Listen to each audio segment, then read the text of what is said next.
Eli Ramirez never expected a stormy night would change his life forever. A poor but honest mechanic in a sleepy town, Eli spent his days fixing beat-up engines and his nights wondering if he'd ever catch a break. But when the deafening crash of a truck shattered the silence, Eli didn't hesitate. Risking his own safety, he pulled an unconscious woman from the wreckage, never imagining she was the daughter of a billionaire. What begins as an act of selfless courage spirals into a whirlwind of secrets, danger, and unexpected connection. Anna Westbrook isn't just wealthy, she's being hunted, and the brake failure that nearly killed her, no accident. Suddenly thrust into a world of private security, corporate sabotage, and media frenzy, Eli becomes the unlikely hero in a story much bigger than himself.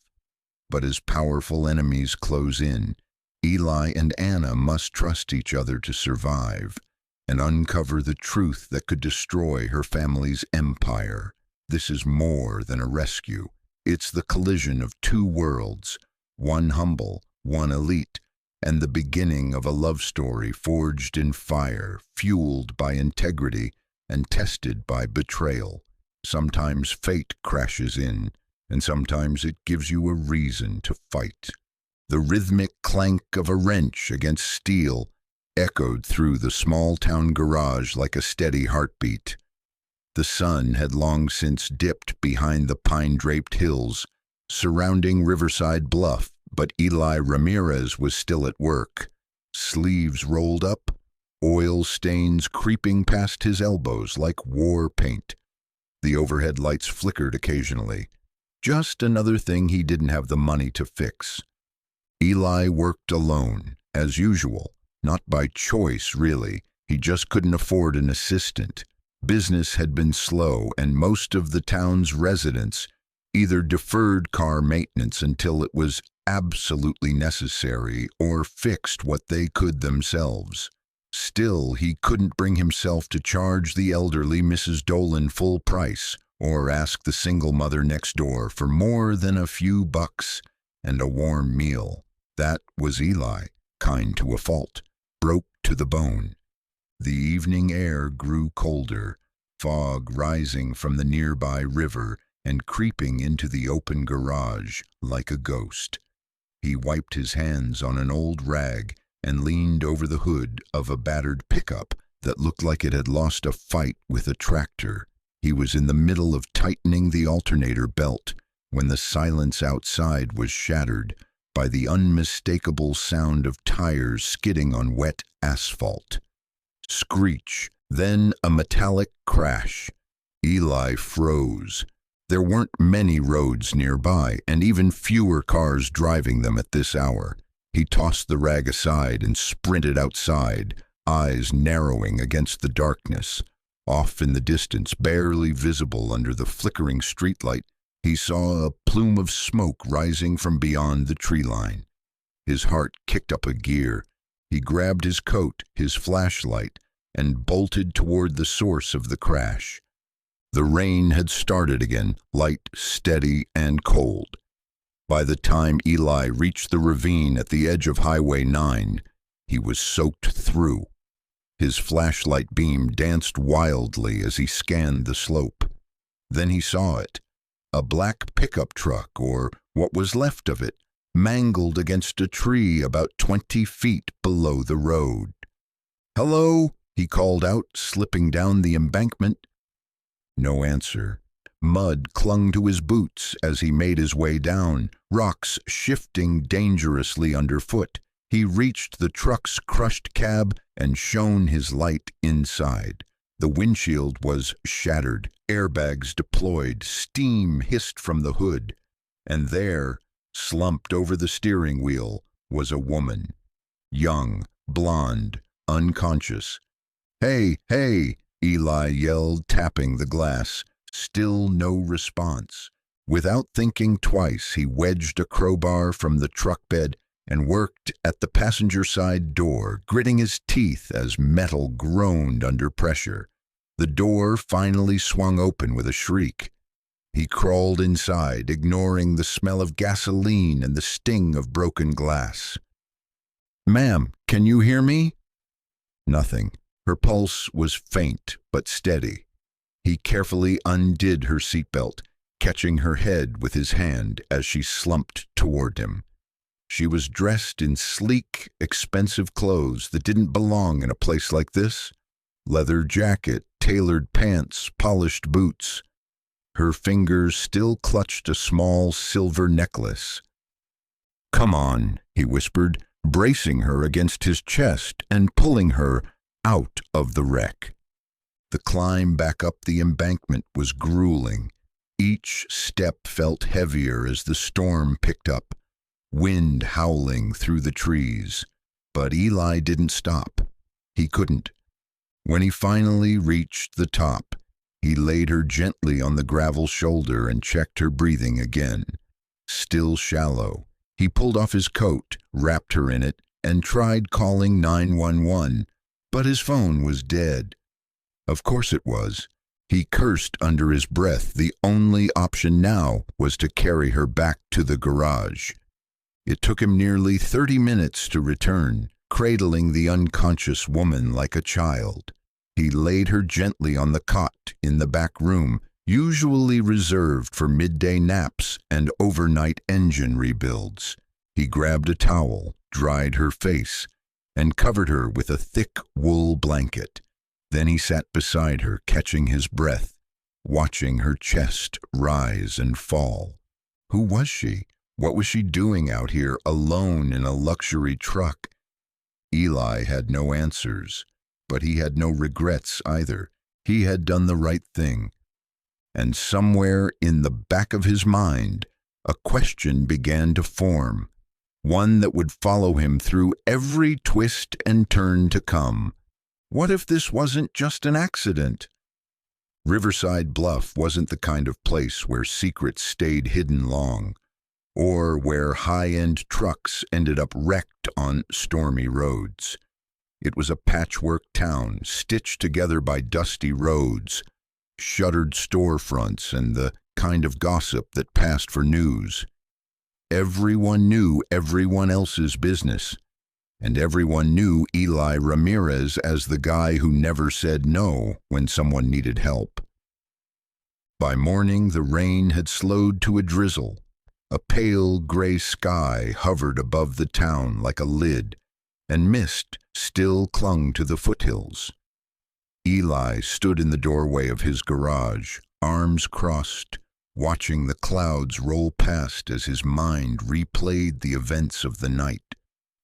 Inside, the mysterious woman lay on the cot, still unconscious but stable. He'd cleaned the small gash on her forehead and done what he could to make her comfortable. The electricity had returned just after dawn, and with it, the ancient space heater began rattling to life. He placed it near her, careful not to wake her. As he sipped from a chipped mug of black coffee, his thoughts were a whirlwind. Who was she?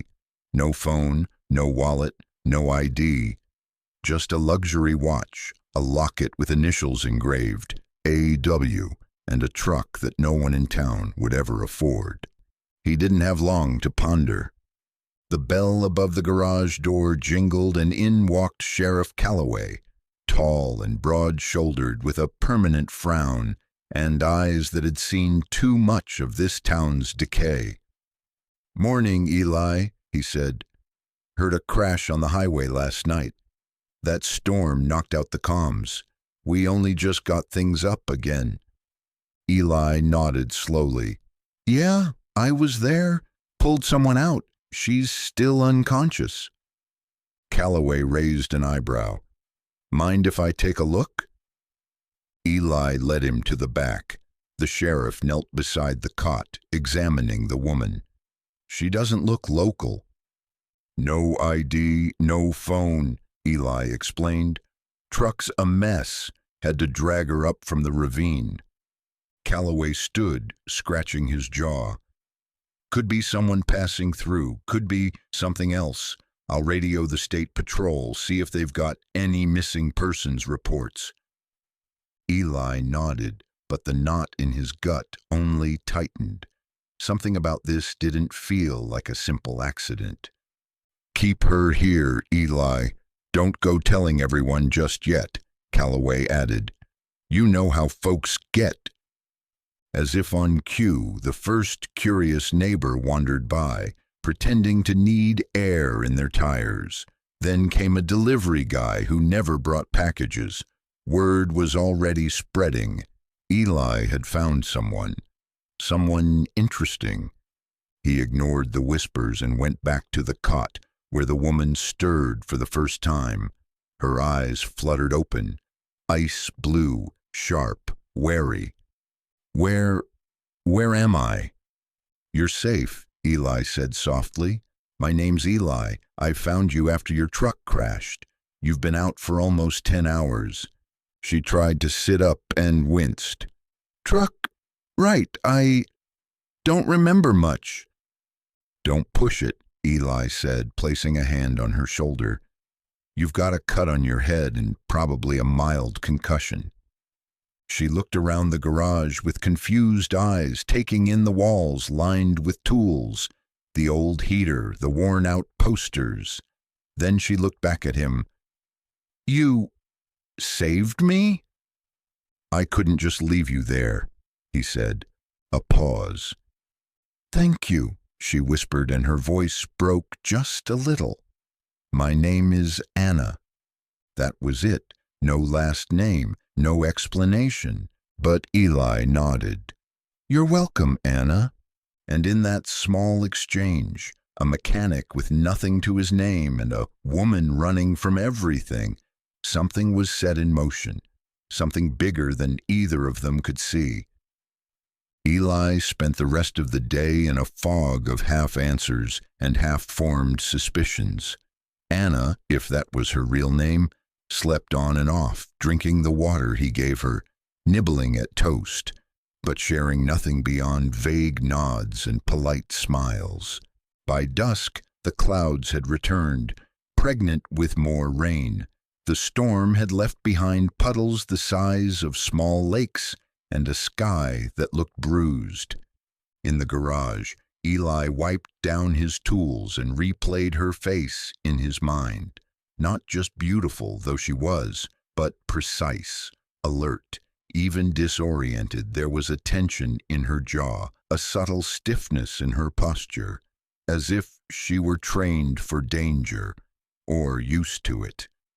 "Need to make a call," she said suddenly from behind him, voice hoarse.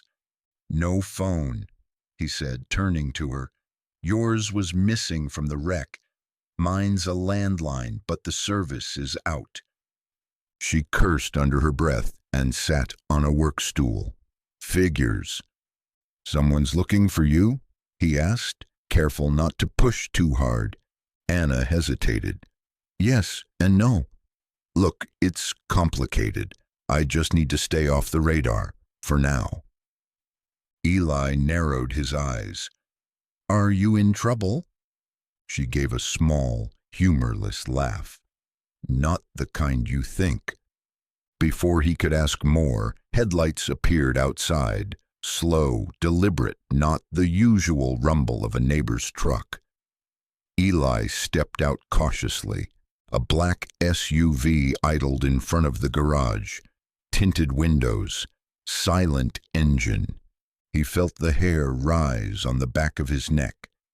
Anna appeared beside him, her face instantly pale. "Oh no," she whispered. The passenger door opened and a man in a dark suit stepped out. Behind him, two more figures emerged, stoic, clean-cut, and heavily built. "Miss Westbrook," the man said calmly, "we've been looking for you." Eli turned to Anna. Her face had gone stone cold. And then everything he thought he knew about the situation, about her, began to unravel. 12 hours earlier, the world was moving far too fast for Anna Westbrook. The truck's tires screamed against wet pavement as she fought the wheel, her knuckles bone white. The rain was relentless, pounding the windshield like bullets, and the wipers barely kept up. Her phone buzzed endlessly in the passenger seat. Unanswered calls, GPS alerts, encrypted messages. She was being followed. She didn't need a rear-view mirror to confirm it. Anna didn't know exactly who was chasing her, but she knew why. And it had started with a data breach. Her father's global conglomerate, Westbrook Industries, had buried things deep, very deep, until someone hacked their servers and sent Anna a file meant for her father's eyes only. She didn't have time to process it. All she knew was people had died, and she was next if she didn't vanish. A sharp bend came up fast, too fast. She hit the brakes, nothing. The pedal dropped to the floor. Her scream was drowned out by the roar of wind and a final wrenching crash as the truck skidded sideways, flipped, and careened off the road into the ravine. Then, darkness, silence, and the face of a stranger pulling her from twisted metal, lit by nothing but a flashlight and raw courage. Eli stood frozen in the entrance of his garage, staring at the men in black suits. Their expressions were unreadable, eyes hidden behind reflective sunglasses, despite the fading evening light. The leader, tall with a commanding presence, stepped forward again. "Miss Westbrook," he said, his voice calm but firm, "we need to leave, now." Anna didn't move. Her hands clenched at her sides, body rigid. Eli could sense the energy shift, the air thick with tension. "How did you find me?" she asked. "We followed protocol. Your signal reactivated a few hours ago when the power came back on. We've been sweeping the area since." "I disabled that tracker," she muttered mostly to herself. Eli stepped between them instinctively. "Hey, she's not going anywhere until I know what's going on. She was unconscious in a wreck. I pulled her out of that truck and she hasn't explained a damn thing." The agent's gaze flicked to him, not hostile, but assessing. "And you are?" "Eli Ramirez, the guy who saved her life." A pause. Then, surprisingly, the man extended his hand. "Agent Lowe, private security. Miss Westbrook is under our protection. We appreciate what you've done." Eli didn't shake his hand. "She said she didn't want to be found." Anna looked up at Eli. There was a flicker of something unreadable in her eyes. Conflict, maybe even fear. "They're not the enemy," she said softly. "I think." Lowe gave a tight nod. "We're here on behalf of her father. She's been missing for 24 hours. The situation is delicate." "That truck didn't crash by accident," Eli said. "The brakes were shot. I saw the lines." Lowe's jaw tightened. "We suspected sabotage, but we didn't expect her to vanish. We've had to monitor several hostile parties. You found her before anyone else did. That may have saved her life." Anna finally stepped forward. "Eli, thank you. You didn't have to help me, but you did. And I won't forget that." He folded his arms. "You're really Anna Westbrook, as in Westbrook Industries." She gave him a tired smile. "Guilty." Eli exhaled and ran a hand through his hair. Everything made a bit more sense now. The tailored clothes, the sharp reflexes, the paranoia. Lowe opened the SUV's back door. "We need to move. The longer we're exposed, the greater the risk." "I'm not leaving until I know what comes next," Anna said. Lowe looked at her, unblinking. "Then we bring him in, briefly." "What?" Eli asked, blinking. Anna turned to him. You want answers? Come with me. Where? Just a short drive. You'll be back tonight. I owe you that much. Eli looked at the SUV, then back at the garage. His entire world was inside that building. Wrenches, memories, late nights fixing engines, the smell of grease and steel. And now this stranger, this powerful woman with too many secrets, was inviting him into something bigger than anything he'd ever imagined. He took a slow breath. Fine, let's go. They drove in silence for several miles, the SUV humming smoothly over the dark, wet roads. Another car followed behind. Backup, no doubt. Eli kept glancing at Anna, but she stared straight ahead.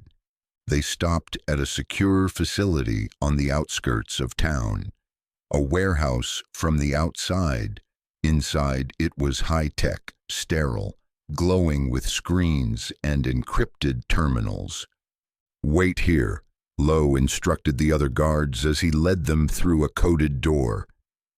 Inside, Anna pulled out a tablet from a locked drawer and tapped a few commands. An image appeared on screen, a file labeled Project Scepter. This is why I was running, she said quietly. I found something buried in the company's black archives. A covert project funded by shell accounts. Military-grade biotech. Human testing. Eli started. Your company did this? My father didn't know, or maybe he did. I don't know anymore. And the crash? Someone wanted to shut me up before I could expose it. They tampered with my truck before I even left the city. Eli leaned back in the chair, trying to process it all. Sabotage, secret files, billion-dollar conspiracies. And somehow he, a mechanic with unpaid bills, was sitting in the middle of it. Anna closed the file. You're part of this now, Eli, like it or not. He looked at her, then down at his grease-stained hands. Well, he said, with a dry chuckle, guess I better change my oil-stained shirt. She smiled faintly. You're handling this better than most would. He shrugged. I fix things. It's what I do. She looked at him. Really looked. Then maybe you're exactly who I need. The rain returned overnight, a soft patter against the tin roof of Eli's garage, but he wasn't there to hear it. He sat in the corner of the Westbrook Safe House's conference room, elbows on his knees, still trying to untangle the mess he'd been dropped into. Across from him, Anna paced in slow circles, her brow furrowed, lips tight in deep thought. She hadn't said much after showing him the file, just enough to rattle him. There were words in that document that didn't belong in any corporate folder. Biometric weaponization, neural override pathways, Phase 2 deployment. Words that sounded like they came out of a science fiction movie. But the file was real, and so were the men who tried to kill her. I still don't get it, Eli finally said. You could have gone to the feds, the press. Hell, your own father. Anna stopped pacing and looked at him, her face lit with a mix of exhaustion and fire. You think I didn't consider that? I don't even know who to trust anymore. My father's inner circle is full of men who've lied to my face for years. One of them signed off on this project. I just haven't figured out who. And the press. If I drop this without context or protection, they'll twist it, bury it, or make it disappear. I needed to vanish to buy time. And then, you crashed. Yeah, she said, voice cracking slightly. And you showed up. Eli studied her. He still wasn't sure what to make of Anna Westbrook. Equal parts steel and mystery. She didn't behave like someone born into privilege. There was grit in her, more soldier than socialite. So what now? he asked. I'm not done running, she said, but I'm done doing it alone. You want my help? I don't trust many people right now. You saved my life and you didn't ask for a damn thing in return. That counts for something. Eli gave a humorless laugh. You're not gonna find much else in a guy like me. That's where you're wrong. Later, after a long ride back to his garage, under a night sky choked with clouds, Eli helped her settle back into the cot. She insisted on staying there a little longer. She said it was safer to appear vulnerable and off-grid, and Eli agreed. Until they could smoke out whoever was hunting her, keeping a low profile was the only advantage they had left. By dawn, the story of the mysterious woman in Eli's garage had already begun spreading like wildfire, but no one, not even Sheriff Calloway, knew the truth. And Eli intended to keep it that way. He just didn't know how long they could outrun the storm that was coming. The morning light filtered through the grime-smudged windows, streaking golden lines across the concrete floor. Eli was under the hood of a Honda when he heard soft footsteps behind him.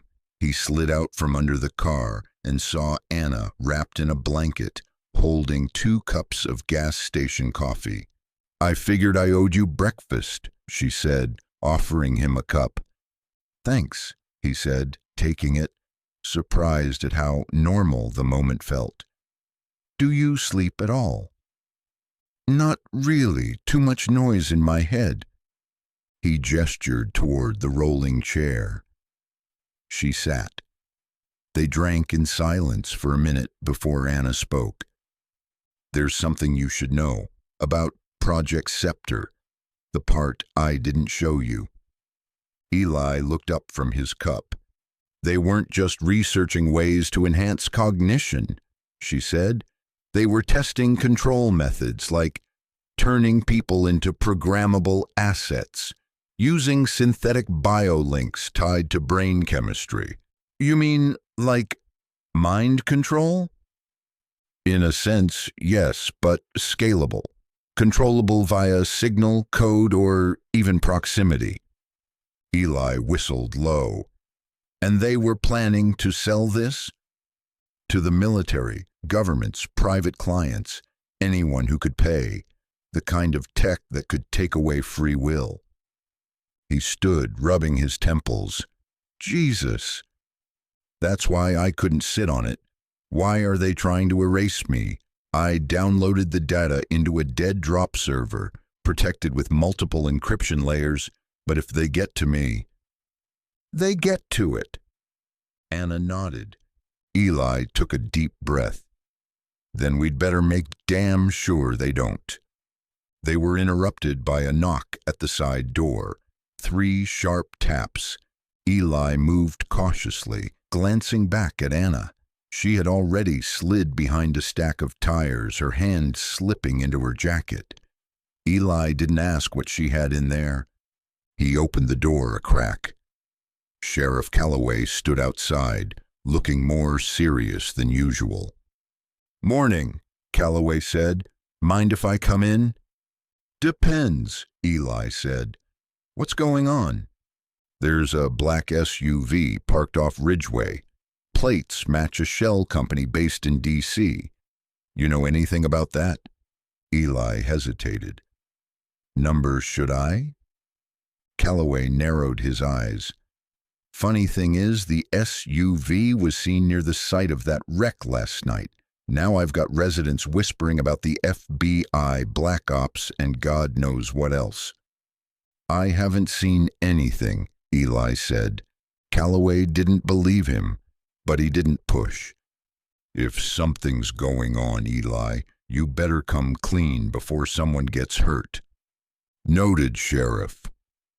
Calloway nodded and left.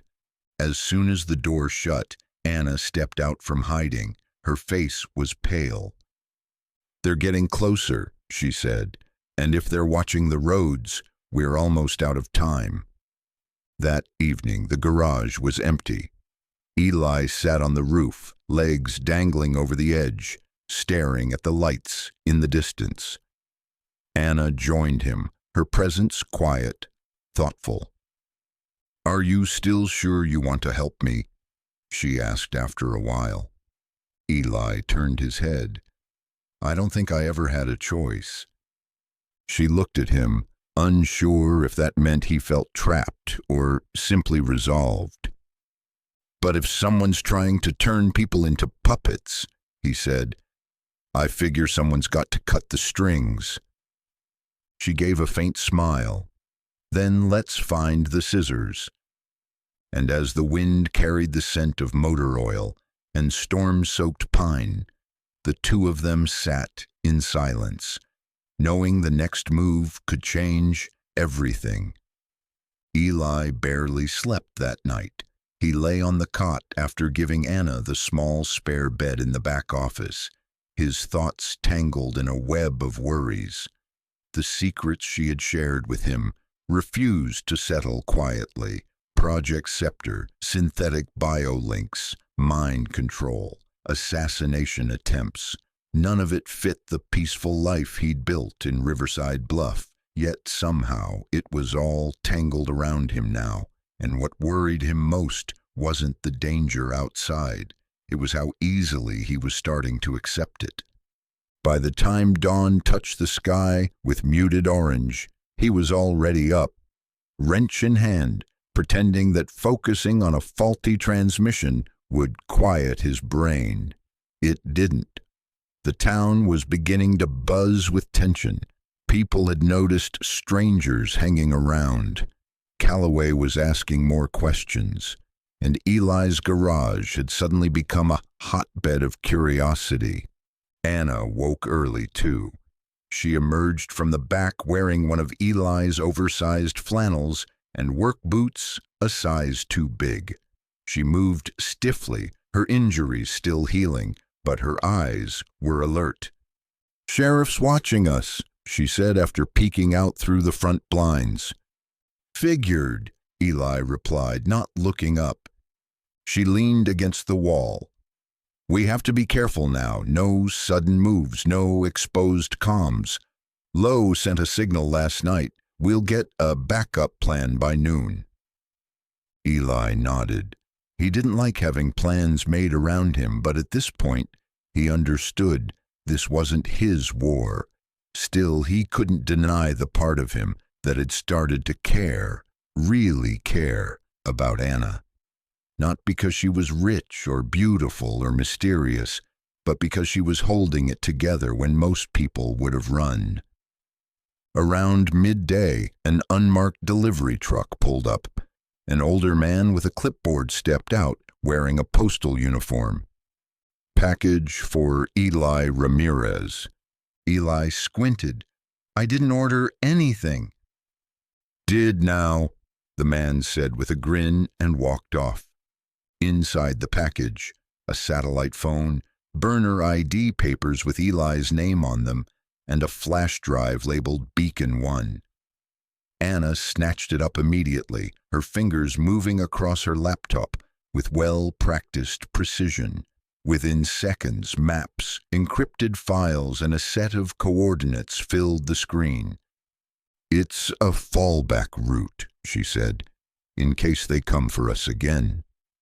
Eli crossed his arms. "They're coming, aren't they?" Anna didn't answer. She didn't have to. By evening, the plan was clear. They would leave Riverside Bluff in 2 days, quietly, through logging roads not listed on public maps. Lowe's team would extract them to a more secure location where Anna could finish decrypting the rest of the Project Scepter files. They would make a move, strategically, surgically. But first they had to survive the next 48 hours. That night, someone slashed Eli's tires. It wasn't loud. The sound of rubber splitting under a knife is subtle, but Anna heard it. She was sleeping lightly, hand always near the grip of her weapon. She woke Eli with a whisper and a hand on his shoulder. He didn't ask questions, Just grab the crowbar. They peered through the side window. A dark figure crouched beside Eli's truck. Another stood by the road, glancing nervously at a phone. Eli's blood burned. This wasn't just surveillance anymore. "They're not with my father's team," Anna whispered. "Too sloppy." Eli made a decision at that moment. He wasn't just going to hide anymore. He opened the garage door slowly, quietly. The moment it creaked, the man by the truck bolted. The lookout turned and vanished into the trees. Eli ran a few paces but stopped. He wasn't a fighter, not trained, not armed. Anna walked up beside him, scanning the dark woods with cold precision. "They're testing our defenses. We have to go sooner." The message was clear. They weren't safe anymore, not even here. They packed through the night. By morning, the garage looked the same on the outside, but inside, every trace of Anna was gone. She'd left a handwritten note tucked under the cot. "You saved me when I was broken. I won't let them break us. A." It felt like a goodbye, but Eli knew it wasn't the end. It was the start of a war. The next morning was eerily quiet. Not just the garage, but the whole town. It was as if everyone had sensed something had shifted overnight. Eli watched the local diner from his shop window. Regulars were eating slower, conversations were hushed, and someone he didn't recognize stood across the street pretending to check their watch every few minutes. Anna stood beside him, dressed in jeans and a dark hoodie, hair tucked into a baseball cap. She looked like a traveler, ordinary, unremarkable, exactly how they needed her to look. "We leave in 1 hour," she said softly. Lowe confirmed the rendezvous. Eli nodded. "Everything's ready." He handed her a small pack. Inside were basics: water, first aid, a wrench she jokingly insisted on keeping, and a roll of cash Eli had hidden in an oil-stained tin marked tips. They left the garage through the back, cutting through the alley and taking an old service trail that wound behind the bluff. The forest swallowed them within minutes. It was quiet, peaceful, but the tension between them was a live wire. "You ever think about what you'll do when this is over?" Eli asked as they hiked. Anna glanced at him. "If it ever ends. Number, I don't let myself go that far." "Maybe you should, just a little." She smiled faintly. "And what would I be in that world?" Someone free, someone in charge of her own story. She looked away. That's the scariest part. They hiked for hours, dodging old logging checkpoints and avoiding roads altogether. At the rendezvous, a dirt clearing near an abandoned ranger station, Lowe was already waiting. "Helicopter's 10 minutes out," he said. "We have a safe house prepped in Montana, quiet, secure. You'll have time to go through everything." Anna nodded. "And Eli?" "He comes with us if he wants." Eli didn't answer right away. He looked at the woods, the trees he'd grown up with, the town that had been his whole world. "I'm in," he said at last, and when the helicopter lifted off, carrying them into the horizon, Riverside Bluff disappeared beneath a veil of mist, left behind but not forgotten. They were no longer running. Now they were coming for the truth. The Montana safe house was nothing like Eli expected. Nestled deep in the Bitterroot Mountains, it resembled a luxury lodge from the outside, with timber framing and a wide porch overlooking a snow-fed lake. But inside it was all steel, sensors, reinforced doors, and digital screens that never went dark. It felt more like a command center than a hideout. Anna didn't rest. She barely slept more than 3 hours a night. Every moment was a race against the clock, decrypting files from the Beacon One flash drive, cross-referencing names, finances, and internal documents. Lowe brought in a cybersecurity expert named Leda, mid-30s, tattooed, former MI6 hacker.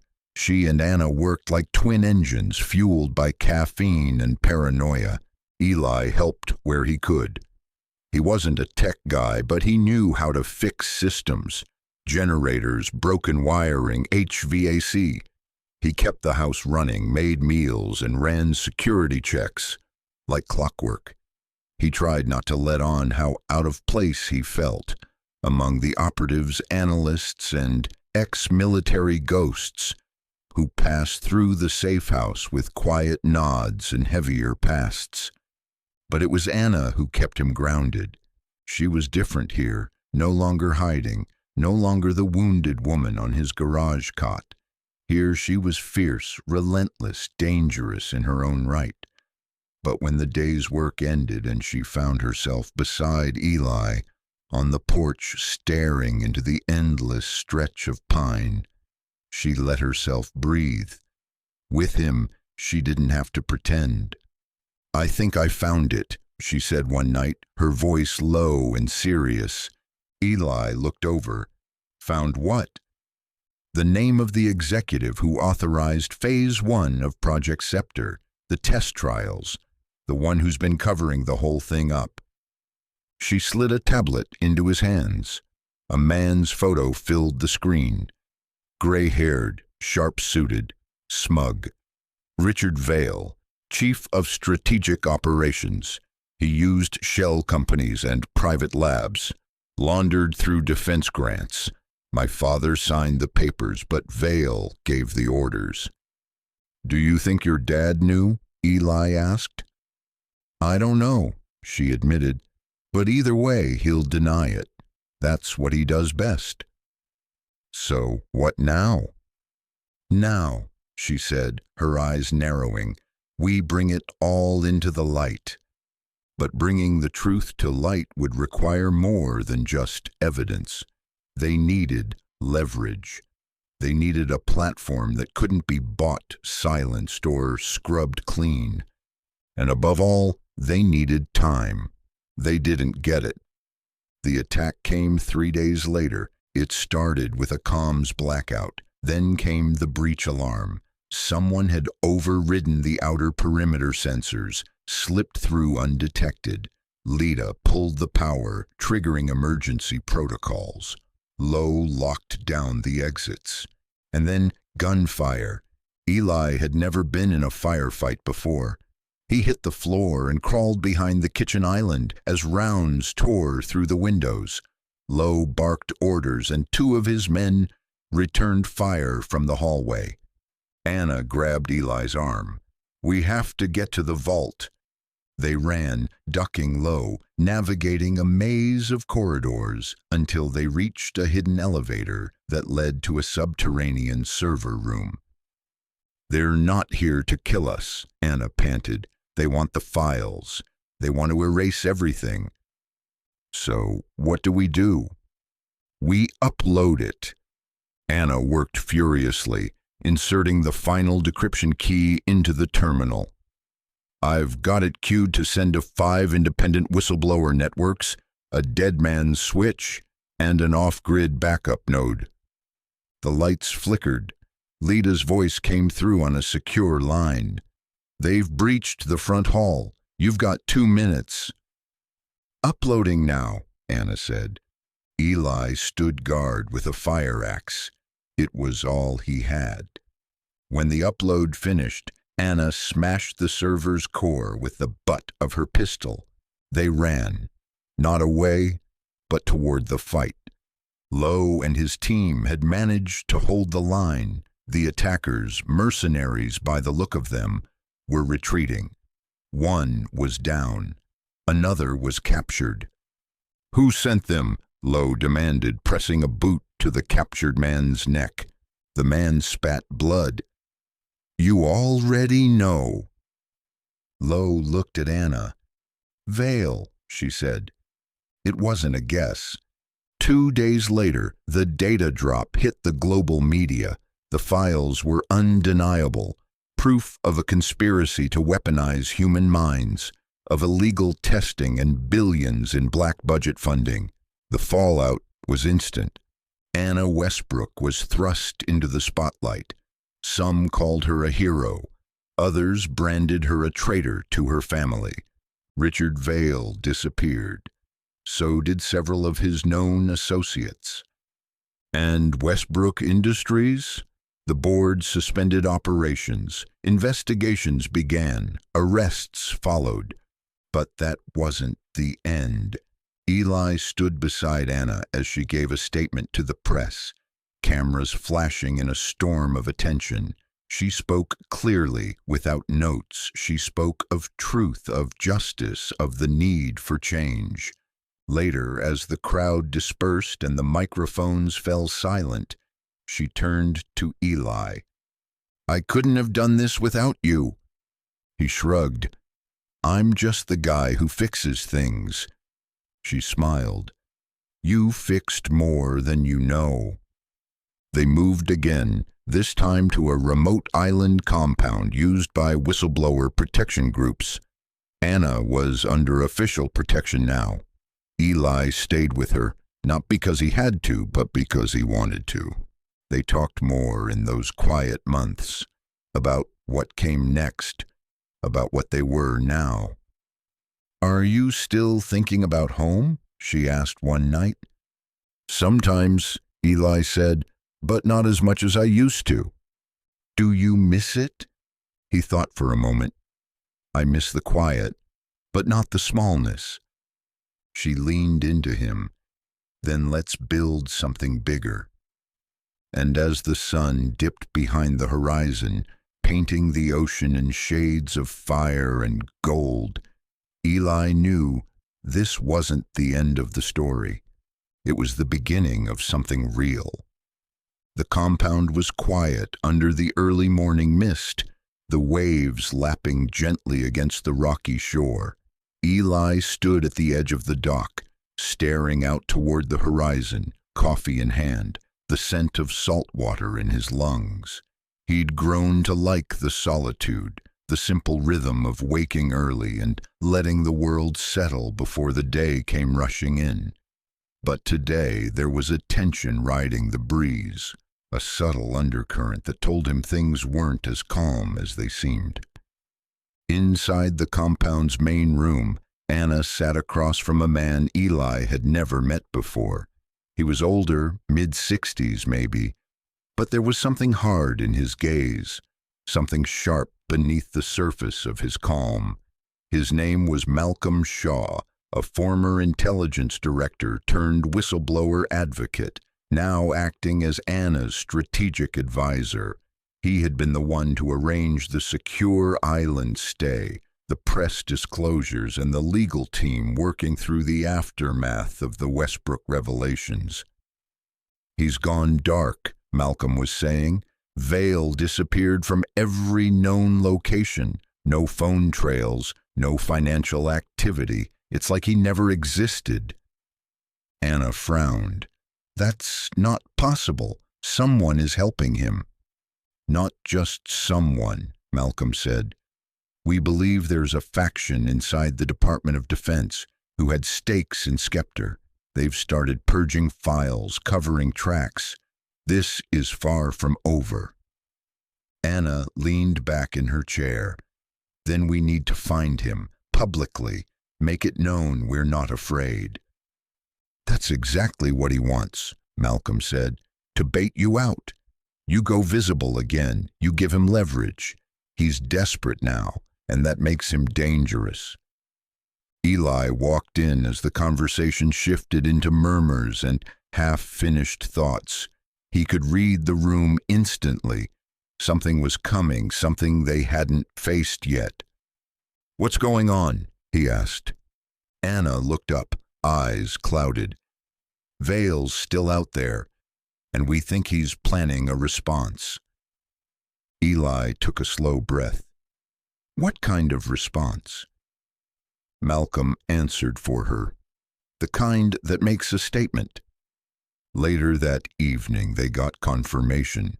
A targeted cyber attack hit 3 separate news outlets that had run the Westbrook data. Servers wiped, staff emails breached. One journalist hospitalized from what the authorities claimed was an unrelated mugging. But the pattern was clear. It was retaliation. Anna stood in front of the command center's wall-sized screen, arms folded. We have to get ahead of this. You mean go on offense, Eli said. She nodded. I know it's not who we are, but if we wait, Vale's going to strike again. Bigger. They spent hours dissecting every file that hadn't been released in the initial leak. Hidden metadata, geotags, communications pings from Vale's proxy servers. They found something, an anomaly in a seemingly benign data set. A repeated pattern of code embedded in lab files from the Scepter Phase 1 trials. And tied to that code, a location, a private biotech facility in rural Belgium, disavowed years ago but clearly still active. We think he's there, Leda said, zooming in on the satellite feed. Security rotation, heat signatures, this isn't abandoned, it's operational. Anna stared at the screen. Then that's where we go. Eli leaned forward. You're serious? Belgium? That's deep state territory. I'm done hiding, she said. This ends where it started. Malcolm sighed but didn't argue. I'll call in the last favor I have. A small team, off the books. You'll get 36 hours. After that, you're ghosts. Eli looked at Anna. Then let's make it count. They left under cover of night. No fanfare, no goodbye, just the quiet acknowledgement that if they didn't come back, the world would never know the full truth. The facility was colder than Eli expected. Steel walls, long corridors with humming lights, the faint buzz of electricity in the air. It felt like a mausoleum dressed in modernity. The strike team swept each level quickly, moving like shadows. Eli stayed with Anna and Leda as they found the central server room. Anna hacked the panel. We're in. Inside, the files were waiting. Test results, video footage of subjects undergoing forced behavior protocols, evidence of Phase 2. But more than that, they found logs showing Project Scepter was never shut down. It had simply changed names, absorbed into another division under a new contract. Leda's eyes widened. He's trying to franchise it. Anna copied everything. Then she planted a virus designed to fry every trace of data left behind. But the moment they stepped into the hallway, they were met by a single figure, Richard Vale. He stood with his hands clasped, unarmed, smiling faintly. You came all this way, he said. To what? Destroy me? You've already done that. My reputation, my life's work. Anna raised her pistol. Your life's work was enslaving people. You think this ends with me? He asked. You're just cutting one head off a hydra. Maybe, she said, but at least it's one less head to strike. He stepped forward and Leda fired a warning shot.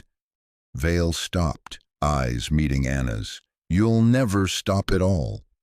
No, she said, but I'll keep trying. And with that, she turned away. The team extracted without incident. Vale didn't follow. He knew it was over, for now. Back at the compound, Anna uploaded the new files. The world would see. The world would know. And Project Scepter would be scorched to the ground, even if its roots still writhed in the dark. Eli stood beside her in the control room as the uploads completed. Do you feel like it's over? he asked. No, she said, but I finally feel like we're winning. The first headlines appeared within hours. Global bioweapons conspiracy confirmed. Whistleblower links corporate giant to human testing. Anna Westbrook, from heiress to hero. Major outlets ran with the story. The footage of the Belgian facility was unmistakable, damning, but as the world reacted in shock and outrage, Anna didn't stop to celebrate. She sat on the porch of the compound again, watching the ocean as if it might deliver a new threat on the next wave. Eli found her there, hood up, wrapped in one of his old jackets that somehow still smelled like motor oil and pine sap. You should be inside, he said softly. They're talking about indictments, international hearings. This is what you wanted. She didn't look at him. It's not over, Eli, not yet. He sat down beside her. I know. Anna handed him a small device, one of the original flash drives, separate from the beacon drop. There's one more file. I didn't upload it. Eli frowned. Why? Because it's personal. It's about my father. Inside, on her laptop, she pulled it up. It wasn't part of the Scepter project, not directly. It was correspondence, emails, voice logs, contracts. Her father hadn't just signed off unknowingly. He had approved Vale's final funding round. He had visited the test site. And in one voice message, dated just 2 weeks before Anna had discovered the files, he'd said it clearly. Keep it buried, Richard. Whatever it takes. If she asks questions, distract her. If she digs, shut her down. Eli didn't say anything for a while. He just watched Anna as she closed the file.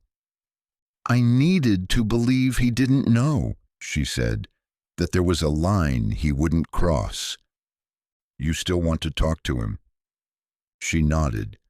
I have to. I need to hear it from him. Malcolm arranged the meeting. A private, secure location. No cameras, no press. Just a father and a daughter with too many ghosts between them. When they arrived, her father was already seated, thinner than before, tired, still dressed in his tailored suit, but with a nervous stiffness that didn't match his usual confidence. Anna, he said, rising. She didn't offer a hug. She sat across from him, Eli beside her. Why? She asked. He hesitated. You don't understand the stakes. No, she cut in. I do understand. I saw everything. The experiments, mind control, the deaths. You didn't just approve it. You supported it. You told them to silence me. He looked at Eli as if searching for some support. He found none. I thought I could contain it, he said. That if I let them finish phase 1, I could roll it into a safer platform. Use the tech for medical rehabilitation for soldiers with PTSD. That's what they told me. You believed that, Anna said, voice sharp, after everything we've seen. I had no choice, he said. You always had a choice. You choose your empire over people's lives. Her father leaned forward, desperate. I'm still your father, Anna. She stood. Not anymore. They left the meeting without another word. On the flight back, Anna didn't speak. Eli didn't try to fill the silence. Some things had to be grieved in their own time. Back at the compound, she finally broke. He was the only person I thought I could count on in that world. Now I see he was just protecting his image, his money, not me. You've got a new world now, Eli said, and you're not alone in it. She looked at him. That's what scares me the most. The awards and invitations came soon after. Advocacy groups, speaking circuits, government panels. Anna was in demand. The world wanted her voice, her story, her fight. But all she wanted was time to think. Eli could see her wearing down, even as she smiled for cameras and shook hands with dignitaries. The fire was still in her, but now it flickered beneath layers of exhaustion. "I need a break," she finally said one afternoon after a conference call with the UN whistleblower network. Eli glanced up from the engine part he was reassembling. "You mean like a vacation?" "More like a pause. Where would you go?" She didn't hesitate. "Riverside Bluff." He blinked. "Seriously?" She nodded. "It's the only place I ever felt like I could breathe." Within a week, they were back. The town hadn't changed much. A few new shops, some fresh paint on the diner, but the soul of it remained intact. Small, quiet, familiar. Eli reopened the garage, not permanently, just for a while. He wanted to feel grounded again, covered in grease, surrounded by the clatter of tools and the smell of gas. Anna kept a low profile, but word spread fast. She declined interviews. She refused security details. She just wanted to walk Main Street, drink coffee in peace, and sit beside Eli on the porch of the old garage. One night she found him under the stars, looking up at the sky like he used to.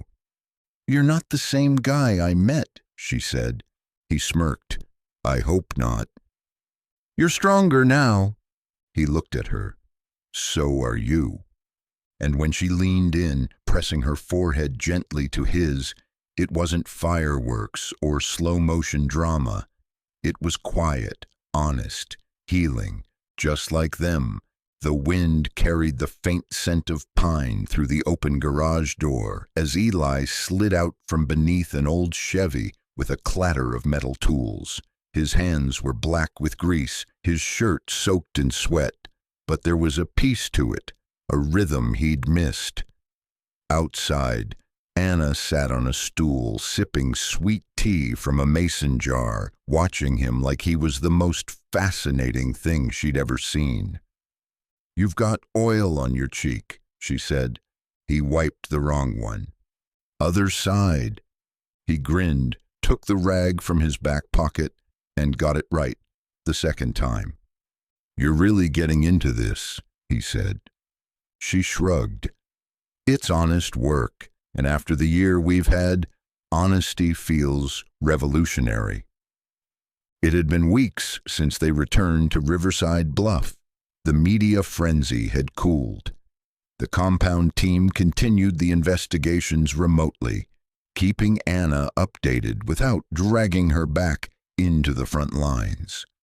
For once, they were just two people with no agenda, no deadlines, no dangers, no one to answer to but themselves. That didn't mean the world had stopped turning. Anna's phone buzzed. She glanced at the screen and immediately stood. "What is it?" Eli asked, already reading the change in her posture.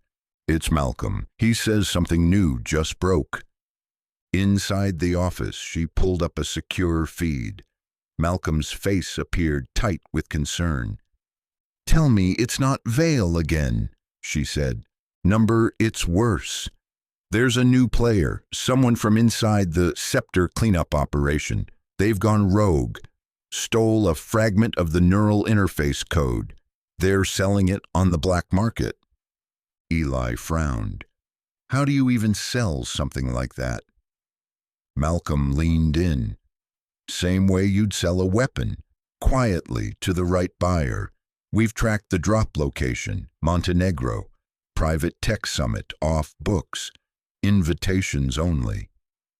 Anna sighed, already pulling her travel bag from beneath the desk. Eli crossed his arms. "You really think you can walk back into that world after everything?" I don't think I can. I know I have to. Then I'm going too. She looked at him, her expression unreadable. You sure? I'm not letting you go alone. Not again. 3 days later, they were halfway across the world, stepping into a lavish coastal estate-turned-summit compound, disguised as cybersecurity consultants. Anna wore a sleek black suit. Eli, uncomfortable in anything tighter than a wrench grip, tugged at the collar of his button-down shirt as they walked through scanners and sleek halls. It didn't take long to spot the seller, a woman named Dr. Ilira Kovac, formerly a biotech lead at one of Scepter's satellite facilities. She was hosting private meetings in a penthouse suite overlooking the Adriatic Sea, surrounded by digital architects and under-the-table military buyers. Anna booked a meeting under a false name and met Kovac alone. Eli waited just outside, earpiece crackling with feedback as he monitored the line. Inside, Kovac smiled politely. You don't look like a buyer. I'm not, Anna said flatly. I'm the reason Scepter fell apart, and I'm here to make sure no one puts it back together. Kovac's smile faded. That's bold. What's bolder is thinking you can weaponize mind control and get away with it. Kovac leaned back. You think exposing it once makes a difference? Projects like Scepter don't die. They evolve. Someone will always want control. If not me, then someone else. Anna's voice hardened. Not if I destroy the code. The standoff escalated. Kovac reached under the table. Eli burst in through the door with a force that surprised even him. Hands where I can see them, he shouted. Kovac froze, and for 1 second she looked terrified.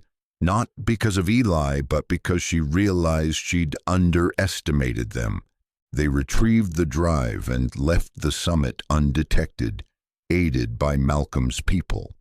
Back in the safety of a remote safe house outside Vienna, Anna uploaded the data and personally watched it be vaporized from the server.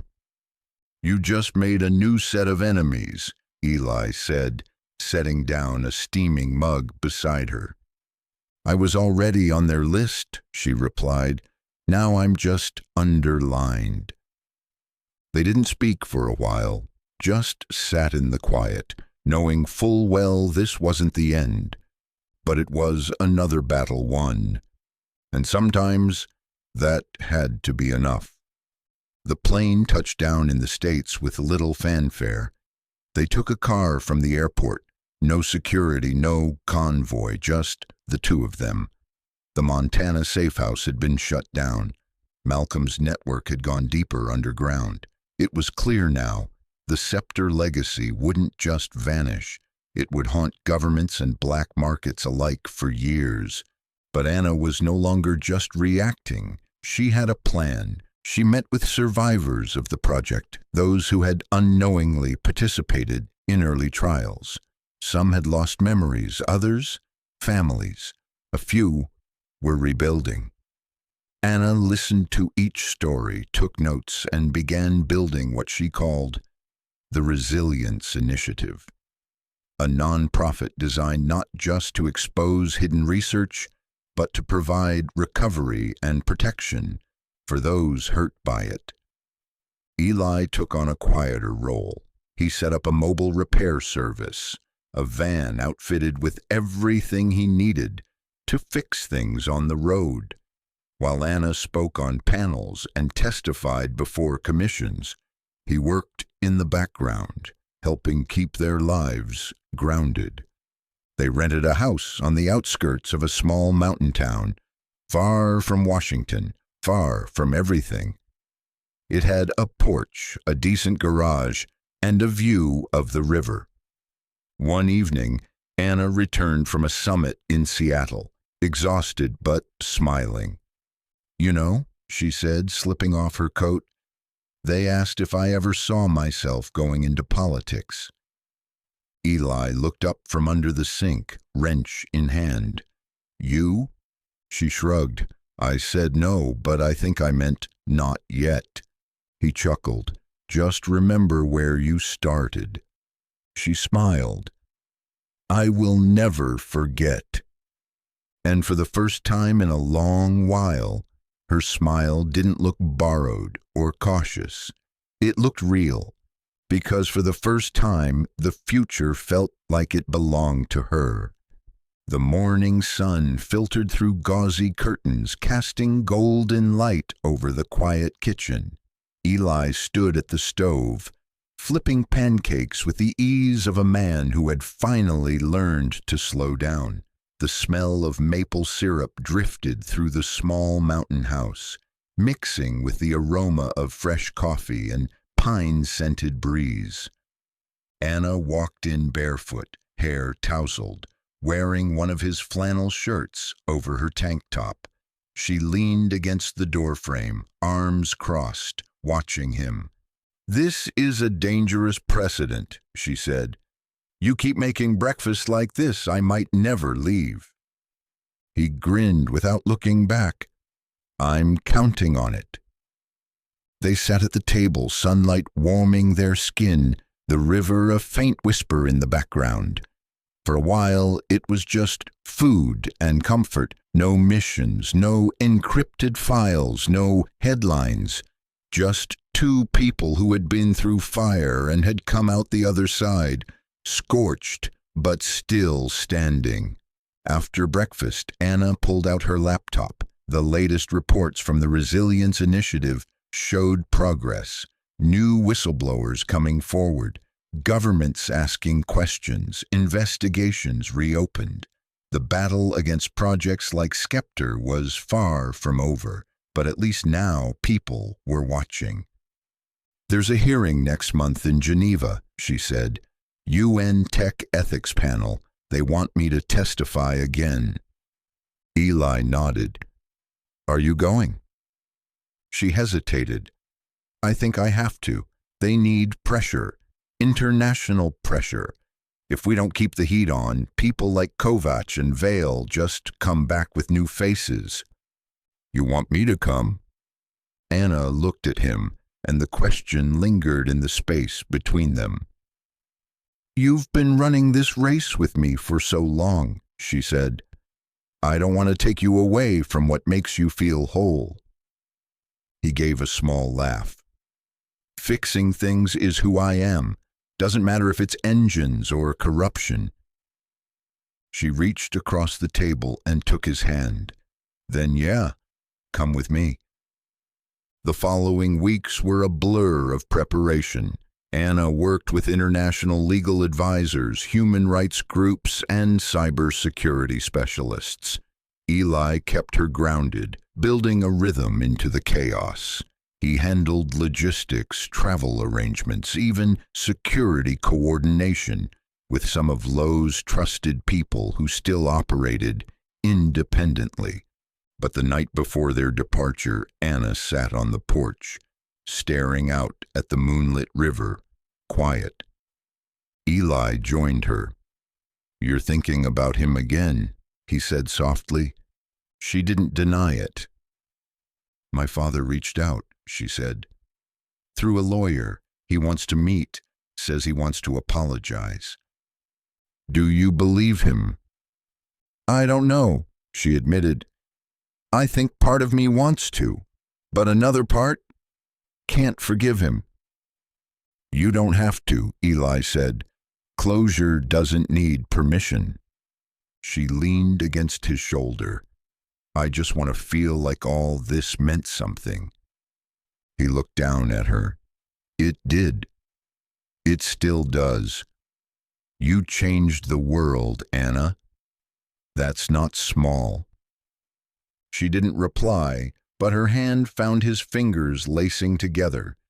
They left for Geneva 2 days later. The plane ride was quiet.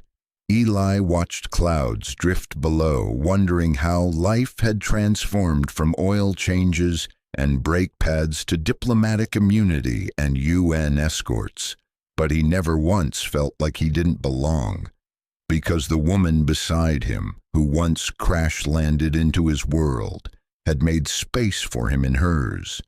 Geneva welcomed them with gray skies and sleek architecture. Anna spoke at the Palais des Nations to an audience of global representatives and human rights observers. She delivered her testimony with precision, backed by data, but underscored by real stories, names and lives impacted by Scepter's technology. People listened. Some cried, others applauded. All of them heard her. Afterward, in a quiet corridor lined with glass, a young woman approached. She wore a staff badge and introduced herself in a soft voice. "My brother was in one of those facilities," she said. "He didn't survive. I never got closure until today." Anna took her hands, silent tears brimming in both their eyes. "You gave me that," the woman whispered. That night, back at their hotel, Anna curled up next to Eli with a quiet resolve in her eyes. "I think I know what comes next," she said. He brushed hair from her forehead. "Tell me." "I want to keep going. Build something lasting, a foundation, a school, maybe even run for something." Eli raised a brow. "Like Congress?" She smiled. "Why not?" He laughed. "I can see the bumper stickers now. Vote Westbrook, the woman who couldn't be bought." "Too long," she said, "but catchy." "Whatever you do," he said, pulling her close, "I'm with you." "Always." He kissed her forehead. "Always." A year passed in the blink of an eye, but Eli Ramirez felt every mile of it in his bones. He stood at the edge of a freshly paved lot just outside Riverside Bluff, where a brand new building now rose against the horizon. It was modest, functional, but beautiful in the way only something rooted in purpose could be. The sign overhead read, "The Westbrook Center for Ethical Tech and Rehabilitation."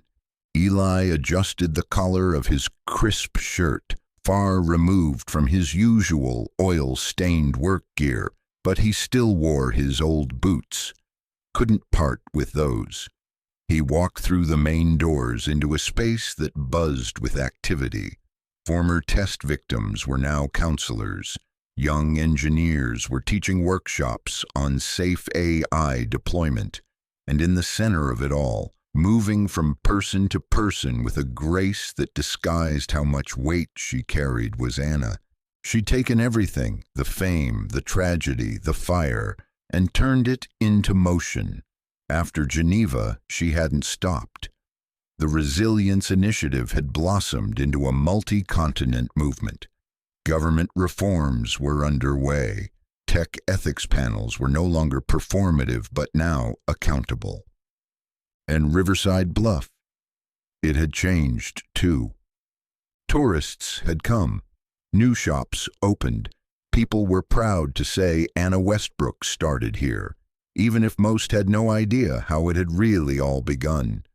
The old-timers still stopped by Eli's now weekend-only garage just to chat, to remind him he was still one of them, even if he was now part of something far bigger. That afternoon, Anna called for a town gathering. The mayor, school teachers, even the sheriff, now retired, came. Kids sat cross-legged in the grass, and reporters tried to stay invisible behind lenses. Anna stepped onto a small wooden stage. She wore jeans, a blue button-down, and a quiet strength.